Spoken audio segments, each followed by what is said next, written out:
Assalamu alaikum students, how are you all? I hope you all are fine. So students, today is our second class, and in our second class we will learn about part of speech, means बोल चाल के हिस्से.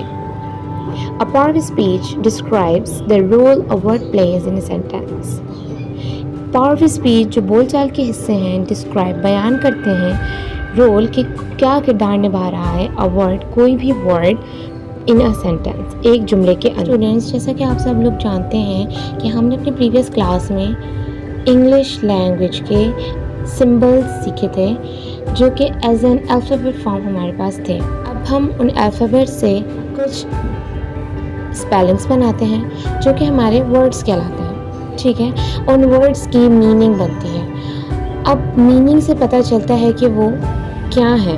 ठीक है, और जब उनकी meanings पता चलती हैं तो फिर हमें ये पता चलता है कि वो बोल चाल के कौन से हिस्से में एडजस्ट होते हैं. ठीक है, तो हमारी जो पार्ट ऑफ स्पीच हैं, जो बोल चाल के हिस्से हैं, वो हमारे 8 होते हैं. ठीक है, तो उसमें जो है आपके जो 8 हिस्से होते हैं वो किसी भी सेंटेंस को क्रिएट करने के लिए बहुत इम्पॉर्टेंट होते हैं. वो सेंटेंस में होते हैं, ये कोई मीनिंग होती है.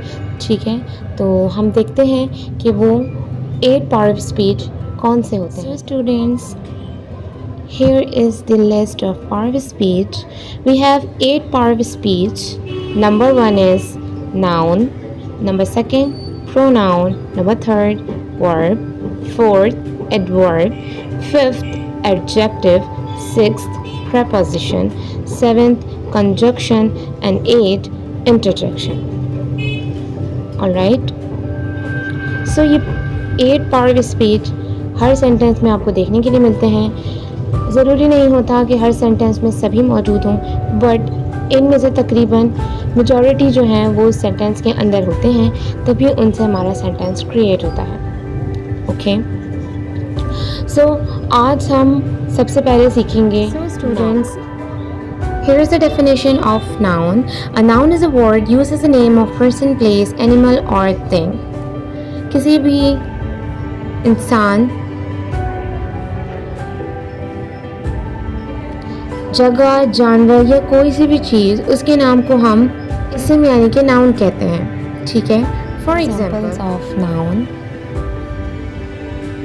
Number 1 is Ahmed is a good boy. Ahmed is a person, so I have underlined it.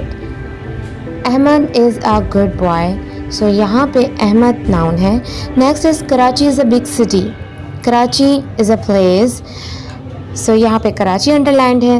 Number 3 the sun is shining. सूरज चमक रहा है, तो यहाँ पे सूरज जो है वो थिंग्स में आ जाता है. नेक्स्ट हमारे पास है द स्नेक हैज़ पॉइजन. सांप के अंदर जहर है, तो यहाँ पे स्नेक जो है वो आपके एनिमल में आ गया. नेक्स्ट है द ईगल इज़ फ्लाइंग. चील उड़ रही है, तो यहाँ पे आपके पास ईगल भी एनिमल में आ गई.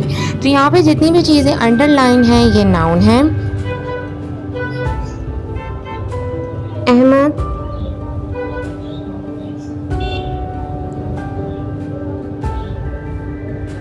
कराची, सन,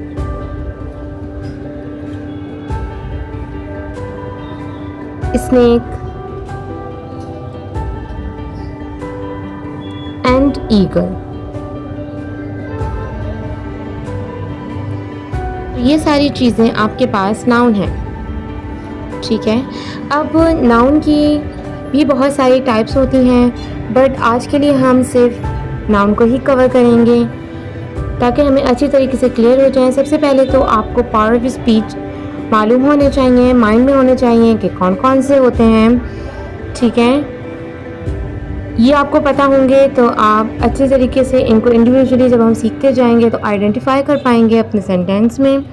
ठीक है, तो आज हमने पार्ट ऑफ स्पीच की डेफिनेशन पढ़ी, कितने पार्ट ऑफ स्पीच होते हैं उनको देखा, और सबसे पहला पार्ट ऑफ स्पीच नाउन की डेफिनेशन को देखा और उसकी examples. So students, after the definition we will see an interesting thing, poetry about noun. I think you all have to learn this poetry It will help you to learn the part of speech as well, about the identification as well. Students, it's an interesting thing. Learn it as a poem stanza. It will help you. So students, I hope कि आज की class आप लोग को अच्छी तरीके से समझ में आई होगी. इंशाल्लाह ताला we will meet in our next class. Till then, Allah Hafiz, fi amanillah.